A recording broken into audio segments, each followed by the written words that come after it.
Alors il faut donner les premiers soins par exemple, quelqu'un qui est allergique au venin d'hyménoptère, au venin d'abeille, par exemple, il a un risque de mort s'il se fait piquer, par exemple, donc il a une trousse d'urgence. Il a des stylos auto-injectables d'adrénaline, comme on distribue à l'école pour que les enfants se piquent au sein de l'école.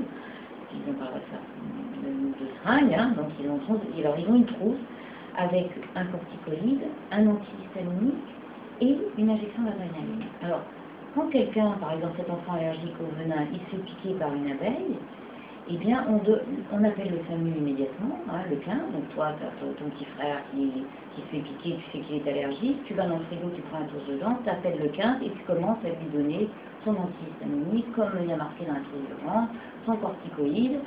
Si tu vois qu'il est bien, tu attends le SAMU. Si tu vois qu'il commence à tomber dans les pommes, tu fais son injection. Voilà, il y a un protocole. Tous les gens qui ont fait une réaction extrêmement sévère à quelque chose, ils ont une trousse d'urgence.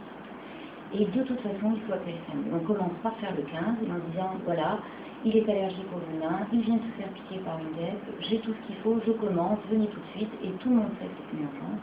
Et le SAMU vient tout de suite, c'est une priorité. Parce qu'en fait, ça va très vite. Un allergique à l'arachide qui, au restaurant, commence à faire, on ne sait pas s'il y a eu d'arachide, mais on sait qu'il est allergique à l'arachide. On commence, normalement, il a pas trop d'urgence quand il va au restaurant. Hein, les allergies alimentaires graves, quand ils mangent en dehors de chez eux, ont toujours la trousse d'urgence sur eux. Et les gens qui sont avec lui appellent le 15 et ils donnent les premiers soins, que ce soit toujours. Mais il faut appeler le 15. Hein. Parce que c'est vraiment bête de mourir au restaurant en mangeant. C'est vraiment bête de mourir en se faisant piquer par une